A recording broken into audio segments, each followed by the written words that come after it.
की जीत हुई है या फिर सरकार की जो हठधर्मिता थी उसको कहीं धक्का लगा है? आप एक सीनियर नेता हैं, किसान परिवार से संबंध रखते हैं, बड़ा राजनीति का आपका लंबा अनुभव रहा है, आप किस तरह से देखते हैं इसे? देखिए, मैं नहीं मानता कि किसी की जीत हुई है या हार हुई है। ये एक ऐसा सब्जेक्ट था, बड़ा सेंसिटिव था। देश के बहुत लोग के जो सबसे बड़ा समुदाय था वो उठ के दिल्ली चला गया था और उन्हें टैकल करना आसान काम नहीं था। मैं ये समझता हूँ कि और प्रधानमंत्री होता तो शायद देश में कुछ और स्थिति हो जाती। रशिया में जार्ज पैदा हुए थे और बुर्जुआजी जर्मनी में हुए थे और उसके बाद एक रेवोल्यूशन आ गया था। जब ऐसी चीज़ें बढ़ जाती है तो फिर एक इतने बड़े समुदाय को कंट्रोल करना बहुत मुश्किल है। मैं हमारे मुख्यमंत्री जी को भी बधाई देता हूं कि उन्होंने बहुत कंट्रोल करके बहुत संयम से 1 साल इस भीड़ को संभाल के रखा। और प्रधानमंत्री जी ने, आप ये देखिए कि इस फैसले को, लोगों की भावनाओं को समझ के उन्होंने 1 मिनट नहीं लगाया, झट से उठ के सुबह ही ये काम गुरु पर्व के दिन अपना कह के गुरु पूर्णिमा के दिन इस मामले को ख़त्म कर दिया। लोगों की भावनाओं समझ के एक बहुत बड़ा दिल करके फैसला लिया। मैं दोनों को बधाई देता हूँ, किसानों को भी और माननीय प्रधानमंत्री जी को भी, कि उन्होंने करूँगा। और मैं दूसरा ये समझता हूँ कि मैं अन्याय करूँगा अगर जिन लोगों का ठीक रोल रहा है उनको भी इसमें सम्मिलित नहीं करूँ। पंजाब के ex chief minister captain Amarinder Singh और हमारे मुख्यमंत्री जी ने भी बहुत बड़ा, ये जो केसेस विड्रा करने हैं, इन पे केस नहीं बनेंगे, इसमें एक उनका भी बहुत अच्छा सहयोग और बहुत अच्छे सुझाव रहे जिससे ये मामला ठीक हुआ। मंत्री जी, किसान तो कहते हैं कि हरियाणा के मुख्यमंत्री ने अच्छी भूमिका नहीं निभाई, बार बार गलत बयानबाजी की। उनकी तरफ से ये भी कहा जाता था कि कानून तो वापस कभी नहीं होंगे, अन्यथा इतना लंबा नहीं खिंचता।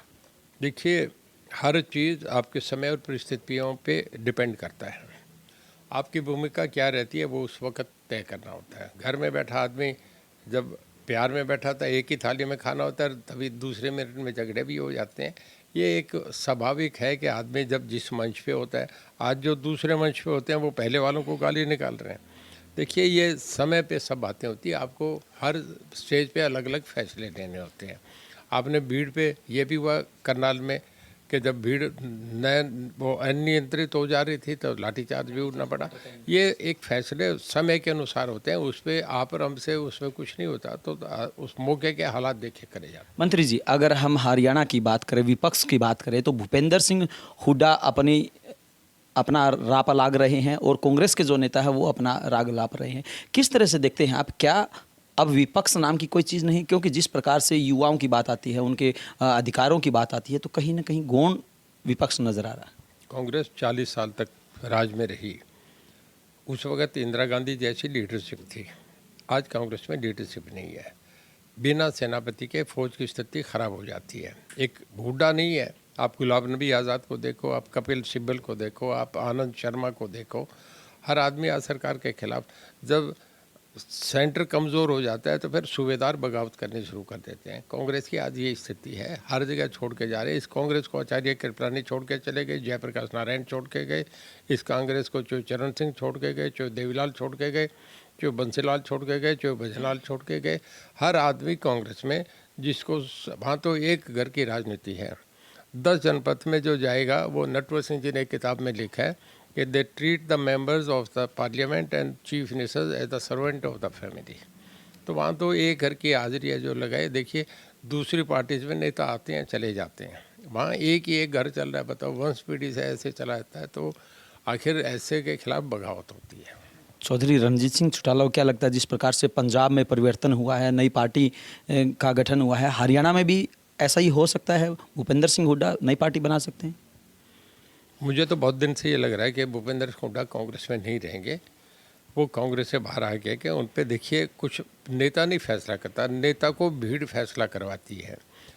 रोहतक, सोनीपत, झज्जर का दबाव इतना होगा हुड्डा साहब पे कि उन्हें फैसला लेना पड़ेगा। वो कांग्रेस में नहीं रह सकते। लोगों की भावना के वो हर आदमी धमका के कहते हैं कांग्रेस छोड़वा रहा, हुड्डा को आना पड़ेगा। तो आपकी नज़र में भविष्य क्या रहेगा? भविष्य तो जनता तय करेगी, मैं कैसे कह सकता हूँ, लोगों के फैसले मैं नहीं सुना सकता। मंत्री जी, अंतिम प्रश्न, आप बिजली मंत्री हैं और किसानों की काफ़ी लंबे समय से ट्यूबवेल कनेक्शन को लेकर समस्या रहती है, तो वो कब तक समाधान हो जाएगा? कब तक सरकार नए ट्यूबवेल कनेक्शन दे देगी जो पहले से ही लाइन में लगे हुए थे? जून 2022 तक जितने लंबित कनेक्शन हैं, जिनके पैसे हम पे जमा हो रहे हैं, वो सब हम कर देंगे। ये हम ऐसी 8 महीने में करने जा रहे हैं।